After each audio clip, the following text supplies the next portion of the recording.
কোটা সংস্কার থেকে বৈষম্য বিরোধী ছাত্র আন্দোলন অবশেষে সরকার পতনের এক দফা। এই পুরো ছকে বিব্রত হয়ে যারা আন্দোলনকারীদের ওপর গুলি চালাতে নির্দেশ দিয়েছেন এবং গুলি চালিয়েছেন তাদের কাউকেই ছাড় দেওয়া হবে না বলে জানিয়েছেন আইন, বিচার ও সংসদ উপদেষ্টা ডক্টর আসিফ নজরুল। গেল জুলাই থেকে শুরু করে আগস্টের 5 তারিখ পর্যন্ত যে আন্দোলনে উত্তাল ছিল গোটা বাংলাদেশ, তাতে বিগত ক্ষমতাসীন আওয়ামী লীগ সরকারের নির্দেশে ছাত্র জনতার উপর গুলি চালিয়েছে পুলিশ। গোটা আন্দোলনে শত শত মানুষের মৃত্যুতে ভিত নড়েছে ক্ষমতাসীনদের। বাধ্য হয়ে পদত্যাগ এবং দেশ ছাড়তে হয়েছে সাবেক সরকার প্রধান শেখ হাসিনাকে। তবে দেশ ছাড়লেও শেখ হাসিনাকে দেশে ফিরিয়ে এনে বিচারের আওতায় আনা হবে বলে দাবি করেছেন আইন, বিচার ও সংসদ উপদেষ্টা। কিন্তু কিভাবে হবে এই বিচার কার্যক্রম? কোটা সংস্কার আন্দোলনের ভেতর দিয়ে বাংলাদেশের রাজনীতিতে ঘটে গেল ঐতিহাসিক এক পালাবদল। নানা ধাপের মধ্য দিয়ে শেষ পর্যন্ত সরকার পতনের এক দফা দাবিতে রাজপথে নেমে আসে ছাত্র জনতা সহ নানা শ্রেণী পেশার মানুষ। ফলে গত 5 আগস্ট জনরোষে পড়ে সরকার পতনের প্লট তৈরি হয়। কেবল সরকার পতনই নয়, বরং এই আন্দোলনের ভেতর দিয়ে মৃত্যু হয়েছে শত শত ছাত্র জনতা, যার দায় এখন বিগত সরকারের শীর্ষ নেতাদের, যার প্রধান হিসেবে আওয়ামী লীগ সভাপতি শেখ হাসিনা ও বিচারের আওতায় দাবি তুলেছেন বৈষম্য বিরোধী ছাত্র আন্দোলনের নেতারা। তারই ধারাবাহিকতায় সম্প্রতি শেখ হাসিনাকে দেশে ফিরিয়ে এনে বিচারের আওতায় আনার ঘোষণা দিয়েছেন অন্তর্বর্তীকালীন সরকারের আইন, বিচার ও সংসদ উপদেষ্টা ডক্টর আসিফ নজরুল। এদিকে বৈষম্য বিরোধী ছাত্র আন্দোলনে গণহত্যা ও গুলিবর্ষণের ঘটনায় বিচারের জন্য ইতোমধ্যে কিছু মামলা হয়েছে এবং অন্তর্বর্তীকালীন সরকার এসব ঘটনার বিচার আন্তর্জাতিক অপরাধ ট্রাইব্যুনালে করার সিদ্ধান্ত নিয়েছে বলে জানিয়েছেন তিনি।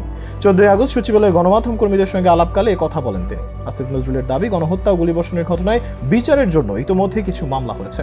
আমরা নিজেরা রাজপথে থাকা বিভিন্ন ছাত্র সংগঠন, মানবাধিকার সংগঠন, জনগণের বিভিন্ন গোষ্ঠী দাবি করেছেন যে এটাকে মানবতা বিরোধী অপরাধ হিসেবে বিচার করার সুযোগ আছে কিনা, আর সেটাকে খতিয়ে দেখা হচ্ছে বলে জানিয়েছেন এই উপদেষ্টা। পাশাপাশি আন্তর্জাতিক অপরাধ ট্রাইব্যুনালের একটি প্রসিকিউশন টিম আছে বলে উল্লেখ করেন তিনি। এগুলোকে অর্গানাইজ করার চেষ্টা চলছে।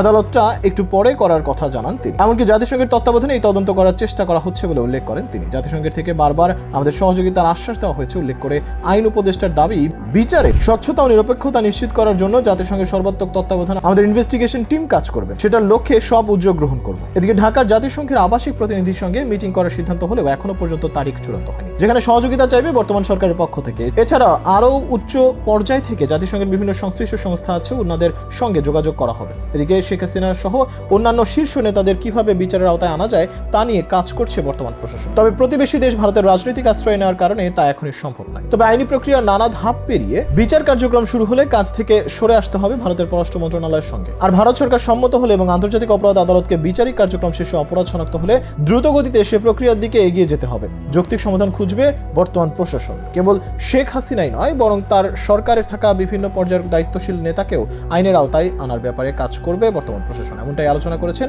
নানান মাধ্যমে।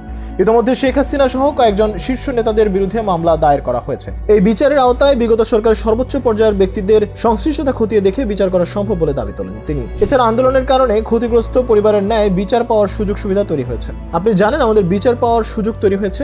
আপনারা জানেন আমাদের স্ত্রী ও মন্ত্রীরা পুলিশ প্রশাসনকে কিভাবে ব্যবহার করছেন। আমাদের স্ত্রী ও রাজনৈতিক নেতারা ছাত্র সংগঠন, ছাত্রলীগের মতো ঐতিহ্যবাহী সংগঠন, বাংলাদেশের স্বাধীনতা সংগ্রামের অন্যতম ভূমিকা রাখা সংগঠনকে কি ধরনের সন্ত্রাসী কাজে ব্যবহার করছেন। শুধুমাত্র পুলিশ ছাত্রলীগের অপরাধ দেখলেই হবে না, যাদের আদেশ নির্দেশ তারা করেছেন সেটা সর্বোচ্চ পর্যায়ের ব্যক্তিত্বও যদি হয় সেটাও সেই আইনের আওতায় বিচার করা সম্ভব। আইসিটি এবং আন্তর্জাতিক অপরাধ ট্রাইব্যুনালের বিচারের উদ্যোগ নেওয়া হবে। সাবেক সরকার প্রধান সহ অন্য যাদের জড়িত থাকার অভিযোগ রয়েছে তাদের বিচারের আওতায় আনা হবে। অর্থাৎ সব মিলিয়ে দেশে যত ধরনের রাজনৈতিক মামলা এবং ক্ষমতাসীনদের তত্ত্বাবধানে অকর্ম হয়েছে তার বিচার নিশ্চিত করতে কাজ করছে বর্তমান প্রশাসন। আর আগামীতে জুলাইতে আন্দোলন করা ছাত্রদের জন্য নিষিদ্ধ। বিচার নিশ্চিত করতে কাজ করছে বর্তমান প্রশাসন, এমন আশাবাদ ব্যক্ত করেছেন ডক্টর আসিফ নজরুল। প্রয়োজনে বিদেশ থেকে ফিরিয়ে এনে কিভাবে বিচার প্রক্রিয়া আরো দ্রুত সম্পন্ন করা যায় সেদিকেও লক্ষ্য রাখছেন বলে দাবি এই উপদেষ্টার।